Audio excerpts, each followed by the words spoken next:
His hand was still trembling when he raised it. The whole diner went silent. People stopped eating, forks hung in the air. A man in the corner booth stood up slowly, and for a moment, no one knew what would happen next. What came after that silence changed everything.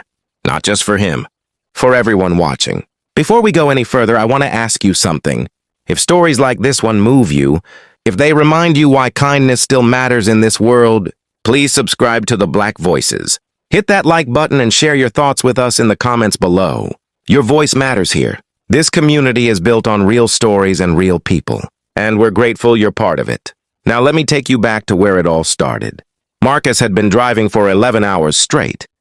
The highway stretched endlessly ahead of him, flat and gray under a sky that threatened rain but never delivered. He was on his way to his mother's funeral. She'd passed 3 days earlier, alone in a nursing home 2 states away, and he'd barely made it in time to say goodbye. Now he was driving to a town he hadn't seen in 15 years, carrying a grief so heavy it made his chest ache with every breath. He hadn't eaten since morning. His stomach was tight and hollow, but he'd ignored it, the way he'd learned to ignore a lot of things. Hunger, exhaustion, the way people looked at him, sometimes. But when he saw the lights of a small roadside diner glowing in the dusk, something in him cracked. He needed to stop. Just for a moment. Just to sit down and feel like a human being again. The diner was one of those old-fashioned places with cracked vinyl booths and a jukebox in the corner that probably hadn't worked in 20 years.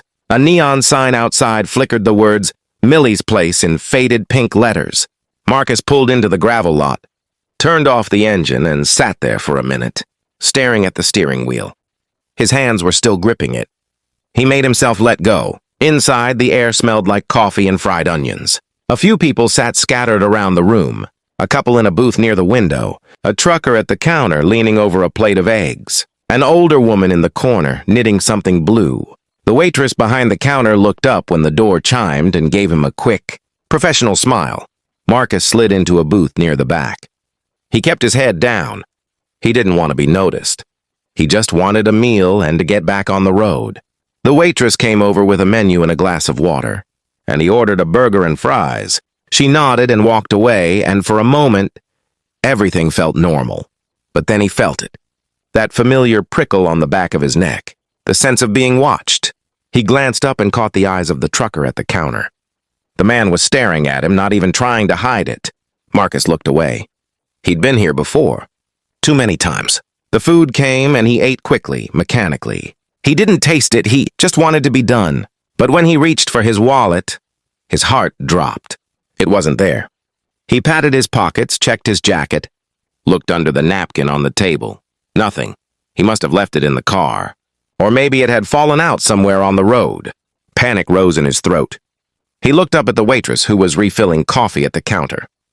He opened his mouth to explain, to ask if he could run out to his car, but before he could speak, the trucker's voice cut through the room. "Hey, you planning to pay for that?" The diner went quiet. All eyes turned to Marcus. His face burned. He stood up slowly, hands raised slightly, trying to show he meant no harm. "I just need to check my car. I think I left my wallet." "Sure you did," the trucker said, standing now. His voice was loud, deliberate. "You people always got an excuse." The words hit Marcus like a slap. You people. He felt the weight of every eye in the room. The couple by the window had stopped talking. The woman with the knitting had looked up. Even the waitress had frozen, coffee pot in hand. Marcus's hands were shaking now. Not from fear, from rage, from exhaustion, from the weight of carrying this his entire life. But he kept his voice steady. "I'm not trying to cause trouble. I'll go check my car right now." "Don't bother," the trucker said.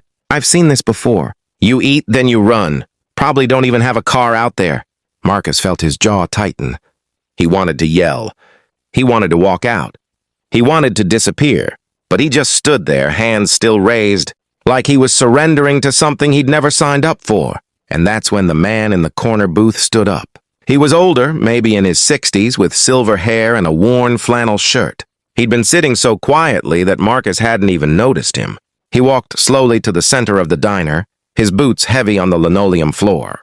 He didn't look at the trucker. He looked at Marcus. "How much is his meal?" the man asked the waitress. She blinked, startled. 12.50. The man pulled out his wallet and placed a 20 on the counter. Keep the change. The room was so quiet you could hear the hum of the refrigerator behind the counter. The trucker's face reddened. The waitress took the bill without a word. The man turned to Marcus and gave him a small nod. "You're good," he said quietly. "Safe travels." Then he walked back to his booth, sat down, and went back to his coffee like nothing had happened. Marcus stood there, stunned. He wanted to say something, to thank him, but the words wouldn't come. His throat was too tight. He managed a nod and walked out of the diner, his legs shaky beneath him. Outside, the night air was cool and sharp. He stood by his car, hands on the roof, trying to catch his breath. He felt like he'd just survived something. Not a fight, something worse. Something quieter and more corrosive. Then he heard footsteps behind him. He turned to see the older man walking toward him, hands in his pockets. "You okay?" the man asked. Marcus nodded, though he wasn't sure it was true. "Thank you. You didn't have to do that." The man shrugged. "Yeah, I did." They stood there in silence for a moment. The man looked out at the highway, then back at Marcus. "I grew up in a town like this," he said. "Small, tight-knit. Or at least, that's what people called it. Truth is, it was only tight-knit if you looked a certain way, talked a certain way. My best friend in high school was a black kid named Jerome. Smartest guy I ever met. Could have gone to any college he wanted. But one night, some guys from our school jumped him outside a gas station.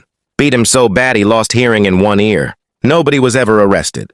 Nobody even talked about it. And I didn't say a word. I was too scared. Too worried about what people would think of me."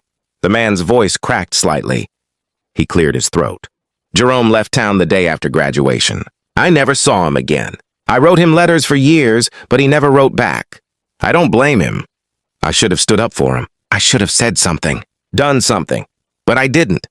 And I've carried that with me every day since." Marcus looked at the man, really looked at him, and saw the weight of decades in his eyes. "Tonight," the man continued, "I saw you standing there with your hands up, and I saw Jerome. I saw every person who's ever been treated like they don't belong, like they're less than, and I thought, not again. Not on my watch. Not this time." Marcus's eyes stung. He blinked hard, but a tear slipped down his cheek anyway. He wiped it away quickly. "I don't even know your name," Marcus said. The man smiled faintly. "It's Robert, but names don't matter much. What matters is that you're okay, that you get where you're going safely." Marcus nodded. "I'm going to my mom's funeral." Robert's face softened. "I'm sorry. That's a hard road to walk." "Yeah, it is." They stood there a moment longer. Two strangers in a parking lot, connected by something neither of them could fully name. "You take care of yourself," Robert said, "and don't let people like that steal your peace. You've got every right to be here. Everywhere." Marcus watched as Robert walked back toward the diner, then climbed into an old pickup truck and drove off into the night. Marcus stood alone under the flickering diner sign, feeling something he hadn't felt in a long time. Not hope exactly, but something close to it. A reminder that the world, for all its cruelty, still held people who chose to be different. He got back in his car and started the engine. As he pulled onto the highway, he thought about his mother, about the stories she used to tell him when he was a boy, stories about ancestors who survived impossible things, who walked through fire and came out whole. She always told him that kindness was a kind of resistance, that every time you chose to be human in a world that wanted to make you hard, you won. He hadn't understood it back then, but tonight he thought maybe he did. The rest of the drive passed in a blur. He arrived at the small church in his mother's hometown just as the sun was rising, painting the sky in shades of pink and gold. The service was simple. A handful of people who remembered her. A pastor who spoke about grace and mercy. Marcus sat in the front pew listening.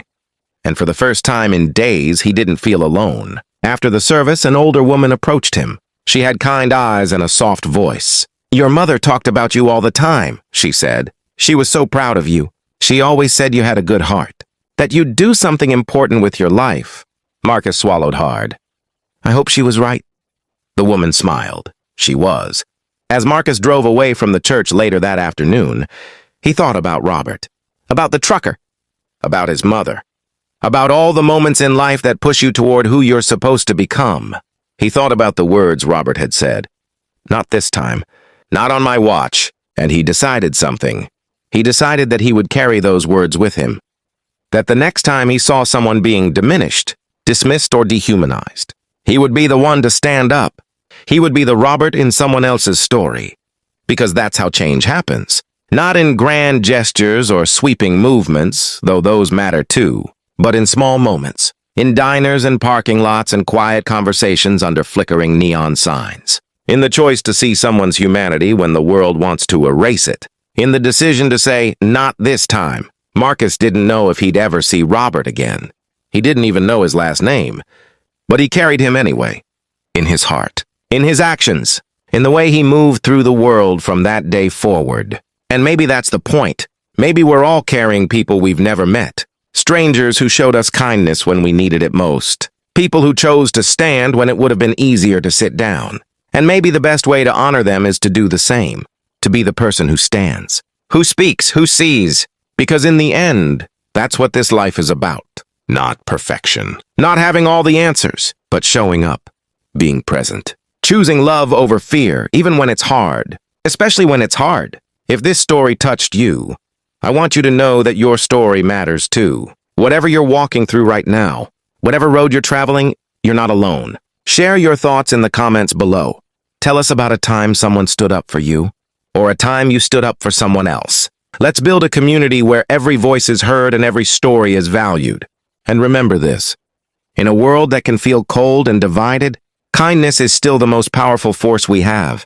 It costs nothing, but it changes everything. It reaches across divides. It heals wounds. It reminds us that we're all human, that we all deserve dignity, respect, a seat at the table. So the next time you see someone with their hands raised, unsure and afraid, be the person who stands. Be the voice that says, not this time. Because that's how we change the world. One moment, one person, one act of courage at a time. Thank you for being here. Thank you for listening. And thank you for believing that stories like this still matter. Because they do. And so do you.